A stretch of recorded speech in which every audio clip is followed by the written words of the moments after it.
أعوذ بالله من الشيطان الرجيم. بسم الله الرحمن الرحيم. لا يغرنك تقلب الذين كفروا في البلاد متاع قليل ثم مأواهم جهنم وبئس المهاد. سورة آل عمران دا آيات نمبر 109. لا يغرنك عادف دوکه نه اچي تقلب الذين ګرځیدل را ګرځیدل د هغه کسانو کفرو چې هغه کفر کړي په البلاد فشارون کې متاع قلیل دا لږ فائدہ ده ثم مأواهم جهنم بیا د هغه ځای جهنم دی او بئس المهاد او بد ورتلو ځای دی. لا یغرنک د دې آیات نه مخکې آیات سره مناسبت ده چې په مخکې مذکوره آیاتونو کې د مسلمانانو د مشکلاتو بیان او د هغوی د نیک انجام د بهترین انجام یادونه. پر روانو آیاتو کې بیا د کافرانو د دنیوي عیش او راحت یادونه او د هغوی د بد انجام یادونه ترڅو مسلمانانو ته تسلی شي او د بدو اعمالو څخه ځان وساتي او د بد عمل خلقو اصلاح او د توبې توفیق سي. نو الله تعالی په دې روانو آیاتو کې فرمایي لا یغرنک تقلب الذین کفروا.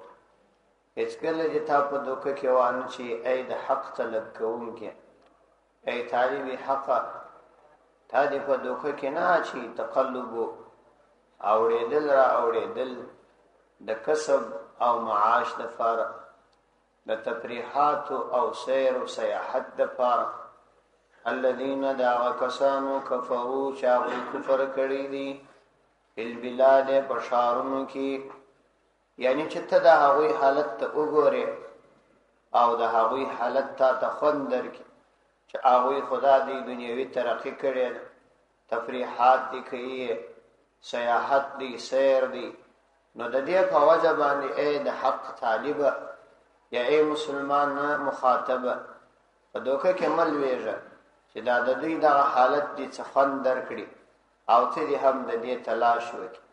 ولی متاع قلیل متاع دا سامان دی قلیل ډیر لږ دا ډیر لږ فائدہ ده دنیوي بهار دی د مرګ سره سم به نام او نشان به هم نوي بس مرګ رالی بیا به نه نام وي نوي نشان وي پدې کې ډېر فکر مکو. متاع قلیل دا ډېر لږ فائدہ ده هسي او دنیوي بهار دی د مرګ سره سم به نام او نشان هم نوي. ثم مأواهم بیا د هغوی ځای به جهنم وي او آخري انجام به دومره خطرناک وي چې وبئس المهاد بد ورتلو ځای دی آخري انجام جهنم دی او دا ډیر بد ورتلو ځای دی. نو په دې باندې مدو کړي چې ته د دوی ظاهري رونق ته وګورې او په دوکه کې راشي. لكن الذين اتقوا ربهم لهم جنات تجري من تحتها الأنهار خالدين فيها نزلا من عند الله وما عند الله خير للأبرار. لكن الذين لكن هغه کسان اتقوا چې وبېرېدل ربهم د خپل ربنا لهم دعوی دفار جنات تجري جنتون دی تجري چې بهیر بمن تحتها لان تراغا الانهار ولی خالدین فيها همیشه بوي په دې جنتو کې نزلا من عند الله من مستیاد د الله عز وجل د طرف وما عند الله خير للأبرار.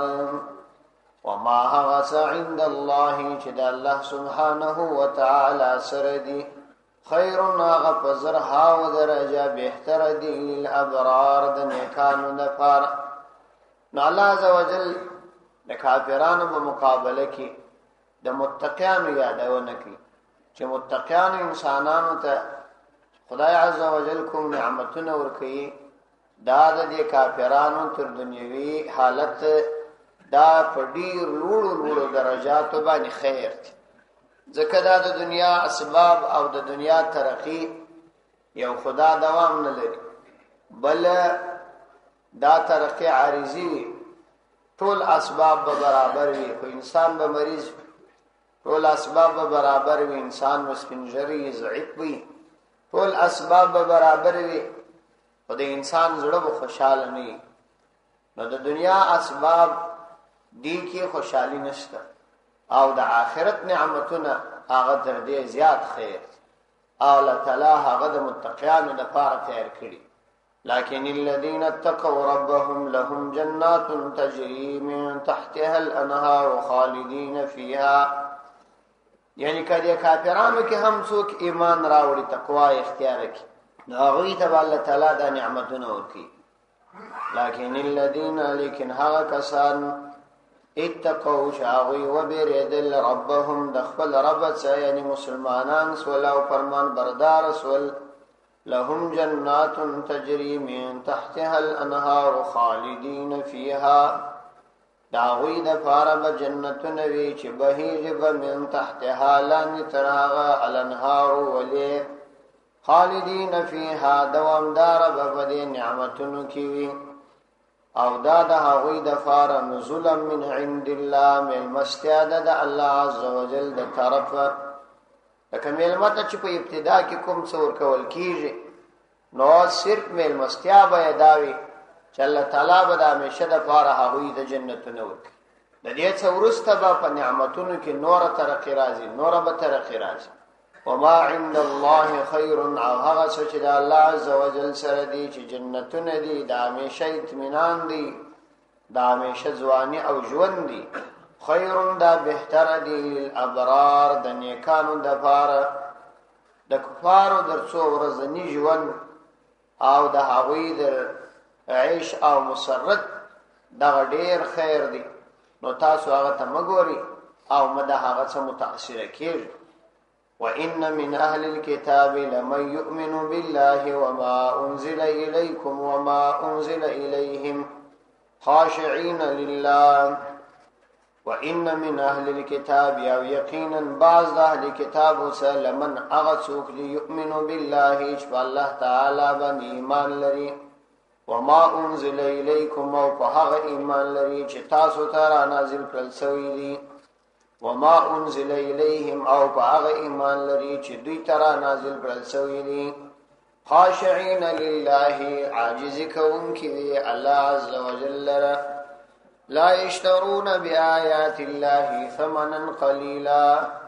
لا يشترون نرانس بآيات الله دا الله د آیاتونو په مقابل کې ثمنا قليلا لږ قیمت.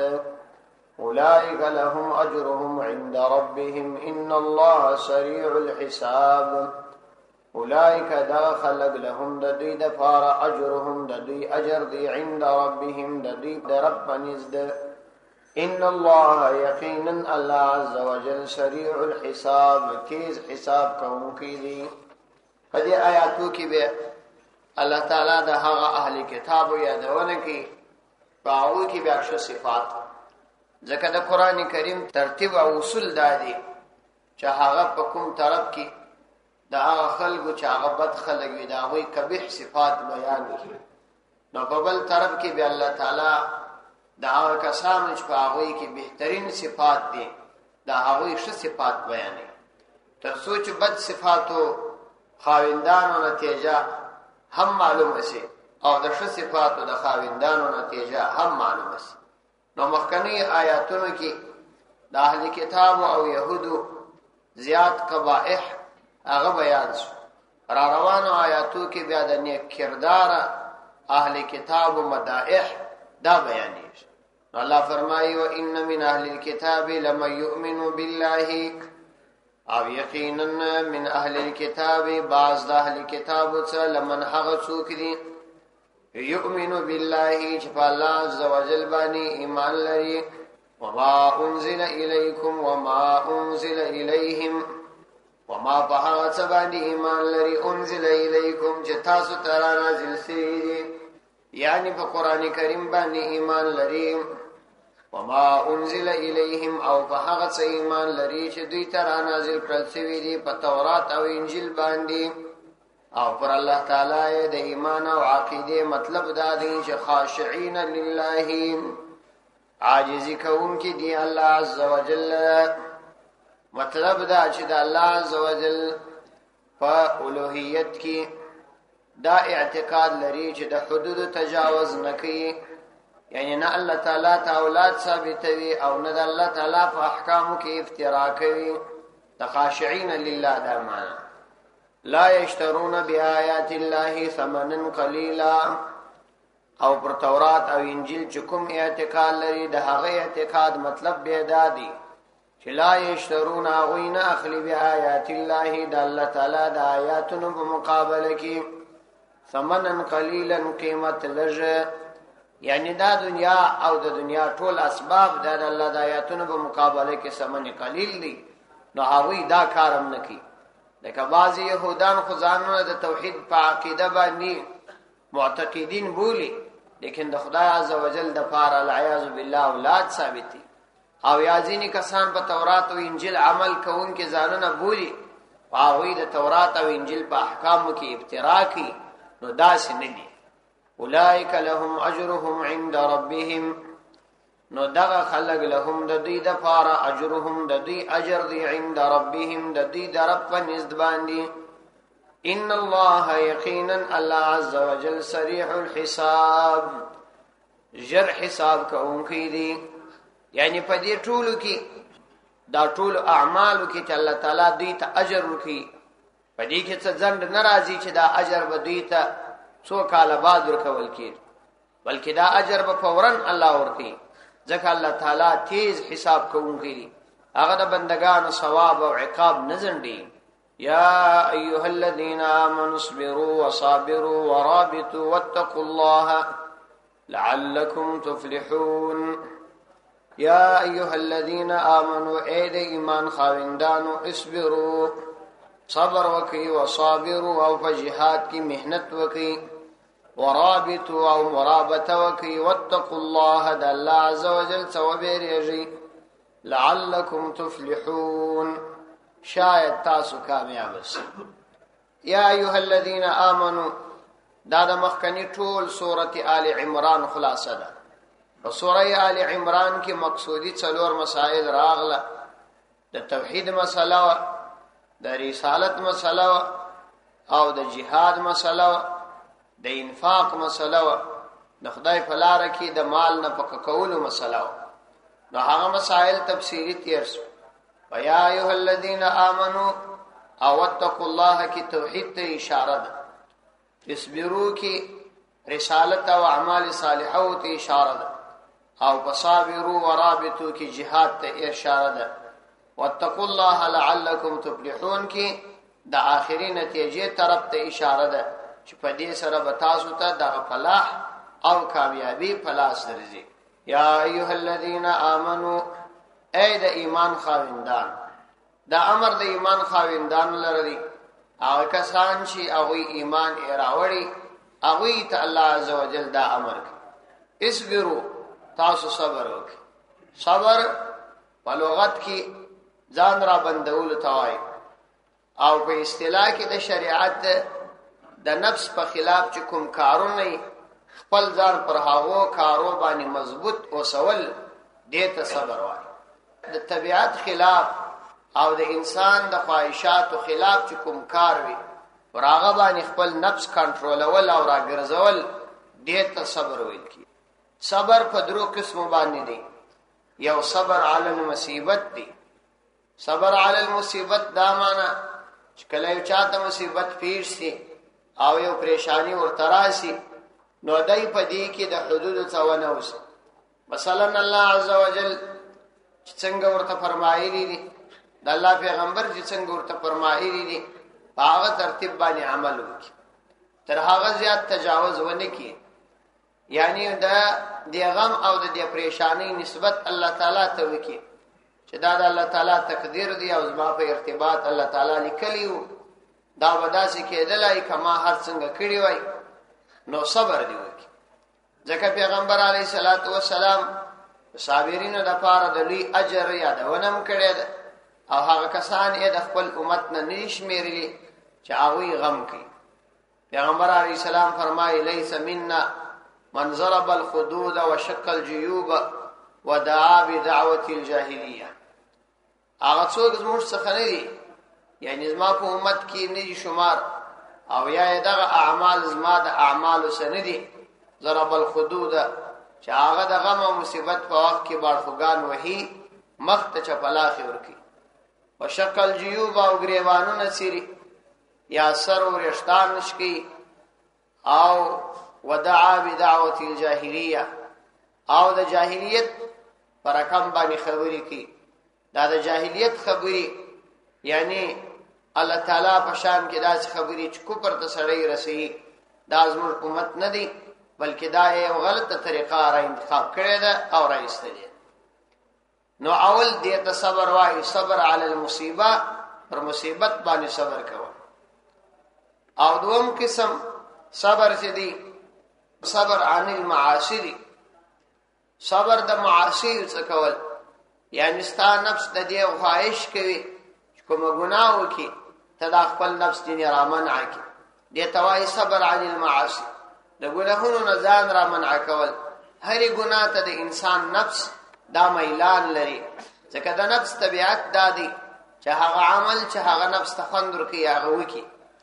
نو ته د خپل نفس دا هغه سره منع کی، دې توای صبر عن المعاصی. او پر دې باندې الله تعالی د خپل بنده ته د ډېر لوی اجر وعده کړي. او دریم قسم دی صبر علی الطاعات. صبر علی الطاعات دې توای چې د الله تعالی پر عبادت خپل نفس را وګرځي، د الله تعالی عبادت په وکي. نو دام د نفس خلاف عمل دی، خو چې کله تا د خپل ځان ور باندې را بند کی او ځان د عبادت پابند وګرځاو، نو تا صبر وکړه. نو وايي کې په دروسو قسم صبرونو باندې دا مؤمن بنده امر دی چې تاسو صبر کوئ. نو یا ایها الذین آمنوا اصبروا، اے ایمان خاوندانو تاسو صبر کوئ پر مصائب باندې، تکالیف باندې، او د معاصی څخه او پر طاعات باندې. وصابروا، او کله چې مو د کفار سره مقاتله وي نو په مقاتله کې هم صبر کوئ. د صابرو څخه به مراد مصابره ده. مصابره به خاص د جنگ په میدان پر خاصه ده، چې د جنگ په میدان کې تاسو د دشمن مقابله ته ودرېږئ، نو په هغه وخت کې بیا تاسو صبر کوئ، میدان مو پرېږدئ او د ژوند په تمه باندې ډېر مو اوسېږئ چې د کافرانو په مقابله کې بیا میدان در صفات شي، بلکې هلته هم مصابره کوئ، کافرانو مقاتله ته ځان آماده ساتئ. ورابطو، او بل مرابطه کوي. مرابطه دا ده چې د کافرانو سره د جنگ په وخت کې او یا په عمومي اوقاتو کې د اسلامي سرحداتو حفاظت کوي. مرابطه چې د رابطو څخه راخته شوې ده، علماء د دې په ارتباط باندې خورا ډېر احادیث را نقل کړي. ابن کثیر رحمه الله خورا ډېر احادیث را نقل کړي دي، او هغه د عبد الله ابن مبارک رحمت الله علیه اشعار هم دل تر نقل کړي. مرابطه د اسلامي سرحداتو حفاظت ته هم ویل کیږي، او د یو منځ څخه او بل منځ ته انتظار دې ته هم مرابطه ویل کیږي. یو حدیث کې راځي پیغمبر علیه الصلاۃ والسلام فرمایي که یو کس د اسلامي سرحداتو د حفاظت لپاره یو ورځ تیر کړ، یو ورځ یې تیر کړ او د رمضان سما شوا، نو دای د سلو کالو د عبادتو، شپې د عبادتو او د سلو کالو د روزو څخه افضل عبادت دی. او دا داسې عبادت دی چې دغه کس د پاره به تر قیامت پورې ثواب د تجاری وي، ولو کدی وفات سي او یادې خپل کور ته راشي. او که په رمضان المبارک کې یو ورځ تیر کړل، نو دا تر زرو کالو روزو او زرو کالو د شپې تر عبادت خیر دی، او د دې د پاره ودا ثواب تر قیامت تر ورځې پورې جاری وي. او یو ساعت تیرول دا تر هغه ټول عبادت خیر دی چې انسان ټول ژوند په هغه په عبادت کې تیر کړي. یو ساعت د اسلامي سرحد حفاظت د کافرانو.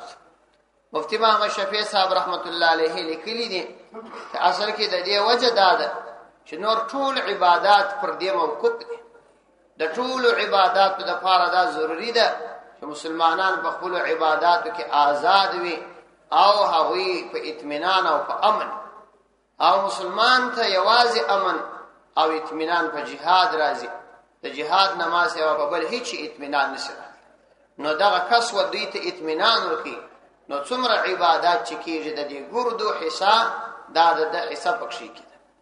او یو حدیث را نقل کړی دی پیغمبر علیه الصلاۃ والسلام فرمای من مات مرابطا، سو کمړ سو په داسې حال کې چې مرابط وو د اسلامي سرحد حفاظت وکاو فی سبیل الله د الله تعالی په لار کې اجریه عمله، نو الله تعالی به د عمل دا جاری وسات، دای خو به مړی عمل به جاری وسات. اجریه علیه عمله الصالح الذي كان يعمله، هغه د صالح عمل به الله تعالی جاری وساتي چې د کاوه. و اجریه علیه رزقه، او الله تعالی به د رزق جاری وساتي. و امن من الفتان، د قبر د عذاب به محفوظ کی. وبعثه الله يوم القيامه امنا من الفزع، او د قیامت په ورځ به داسې راپورته کی چې د سر د شپېلې د رغ څخه به په امن وي. امام قرطبي رحمه الله دا حدیث را نقل کړي. او مرابطه دا د منځ څخه بل منځ ته انتظار هم ویل کی. پیغمبر علیه السلام فرمایي تاسو د یو منځ څخه د بل منځ په فکر کې اوسېږئ. مثلا د سهار منځ مو کې بیا د ماپښین منځ دی، نوای دې ته هم رباط وای، ځکه پیغمبر علیه السلام و دې ته رباط ویلي. ولو که د رباط اصلي معنا د اسلامي سرحدات او حفاظت دی، لیکن دغه معنا هم پیغمبر علیه السلام ذکر کړي. مفتی محمد شفیع صاحب رحمت الله علیه لیکلي دي چې امید دی که یو سړی دغه عمل وکي الله تعالی هغه ته د رباط ثواب ورکړي. واتقوا الله، او تاسو په هر حال کې د الله عزوجل څخه وبېریږئ. لعلکم تفلحون، شاید تاسو کامیاب شئ، یعنی تاسو د الله تعالی څخه د بیرې په صورت کې کامیاب کېږئ. دا یقیني ده، ځکه د حدود شرعیه او پابندي او د هغو څخه نه وتل دا تقوا ده، او په دې وجه باندې انسان کامیاب کېږي. نو په آخرت کې خو دا کامیابی لازمي او ضروري ده چې خامخا به الله تعالی دې بنده ته کامیابی ورکړي، او د دې تقوا په وجه په دنیا کې هم عموما کامیابی راځي، ولو که په بعض وختو کې ارام شي. په دې سره سورۃ آل عمران پای ته رسیدلې، او سورۃ آل عمران کې تفصیلی مسائل هغه د يهودو قبائح او د غرنګ د منافقانو بعضی بد صفات دا بیان شو. واقعه د احد پکې تفصیلی بیان شول، واقعه د بدر پکې تفصیلی بیان شول، او دا غرنګ د کافرانو سره د مباهله خبر راغلل. د مال مصرف اول د خدای په لار کې د بخل نه کول او د بخل مذمت دا پکې بیان شو. نو دا د دې صورت امتیازات و الله دې قبول کړي. صدق الله العظیم.